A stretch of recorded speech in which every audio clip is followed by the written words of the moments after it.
ملک میں سیاسی بحران ہو اور بحران جو ہے وہ عروج پر ہو اور حکمرانوں کے اور اپوزیشن کے کیسز جو ہے وہ اعلیٰ عدالتوں میں زیر سماعت ہوں، اور پھر ملزمان کی اور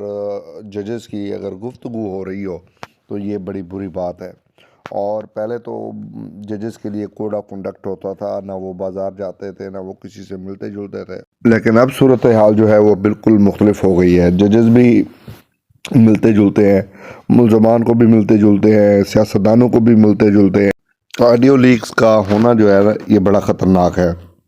اور پھر پرویز الہی اور مظاہر علی اکبر نقوی کی جو ٹیلی فونک گفتگو ہے، کسی طور پر بھی یہ مناسب نہیں تھی۔ آنریبل جج کو چاہیے کہ وہ ایک تو جو کیسز سماعت کر رہے ہیں ان سے معذرت کریں، بلکہ بہتر تو یہ ہے کہ وہ ریزائن کر رہے ہیں، چونکہ ان پہ ایک الزام آیا ہے اور سنا یہ ہے کہ مظاہر علی اکبر نقوی بڑے جو ہے دلیر دبنگ جج ہیں اور بڑے بااصول جج ہیں۔ اب دیکھتے ہیں کتنے بااصول جج ہیں، اور ان کو فوری طور پہ جو ہے وہ ریزائن کرنا چاہیے۔ اور دوسری طرف جو ہے جو رانا ثناء اللہ ہے، اس نے کہا کہ ایف آئی اے کو آڈیو کی فرنزک کے لیے ہدایت جاری کی اور پرویز الہی کو گرفتار کیا جائے۔ کیوں گرفتار کیا جائے پرویز الہی کو؟ صرف پرویز الہی کو گرفتار کیوں کیا جائے؟ وہ جو فون پہ دوسرے صاحب تھے ان کو گرفتار کیوں نہ کیا جائے؟ گرفتار کیا جائے تو پھر سب کو کیا جائے، اور ایک پتہ چلے کہ آپ بڑے طاقتور جو ہے وہ وزیر داخلہ ہیں اور حاضر سروس لوگوں کو بھی آپ گرفتار کر لیتے ہیں، اور پھر جنہوں نے یہ آڈیو لیک کی ہے ان کا پتہ لگایا جائے وہ کون لوگ ہیں، کنہوں نے آڈیو لیک کی ہے، اور سب سے پہلے یہ کہ ان کی جو ملاقاتیں ہیں اس کے لیے کوئی کوڈ آف کنڈکٹ جو ہے وہ بنایا جائے، اور کوڈ آف کنڈکٹ موجود ہے تو اس پر عمل درآمد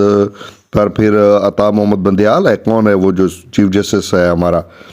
اس کو چاہیے کہ وہ جو ہے کوڈ آف کنڈکٹ پر عمل درآمد کروائے، اور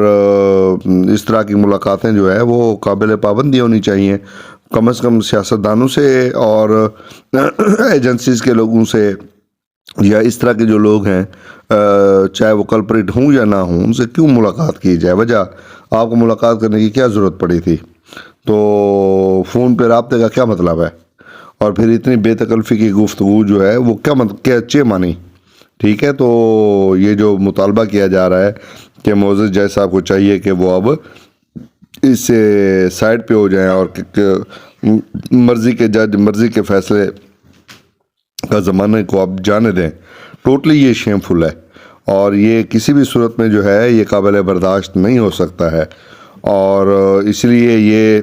جو آپ کا جسٹس سسٹم ہے وہ تباہ و برباد کیوں ہو رہا ہے؟ ایسے الزامات لگنے کی وجہ سے آپ کا جوڈیشل سسٹم جو ہے وہ تباہ ہو رہا ہے، اور یہ جوڈیشل سسٹم کو جو ہے جو تباہ کرنے والے لوگ ہیں، اس طرح کے لوگ ہیں، اس طرح کے کردار ہیں جو سیاست میں مداخلت کے ساتھ ساتھ یہ بیک ڈور جو معاملات اور یہ روابط رکھتے ہیں۔ اور ہم اس موقع پہ کہیں گے کہ چیف جسٹس کو چاہیے کہ فور انکوائری کروائے، اور یہ جو ہے کوڈ آف کنڈکٹ یہاں پہ لاگو ہوتا ہے، ایسے لوگوں پہ لاگو ہوتا ہے، اور اس کے ساتھ ساتھ جو ہے وہ سپریم کورٹ بار ایسوسیشن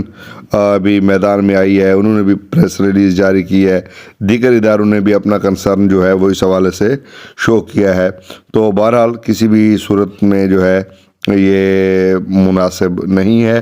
اور اگر یہ انکوائری نہیں کی جاتی تو اس طرح کے معاملات جو ہے وہ عدلیہ کی جو ساکھ ہے اس کو تباہ و برباد کرتے رہیں گے۔ اس لیے ضروری ہے کہ فی الفور انکوائری کرائی جائے۔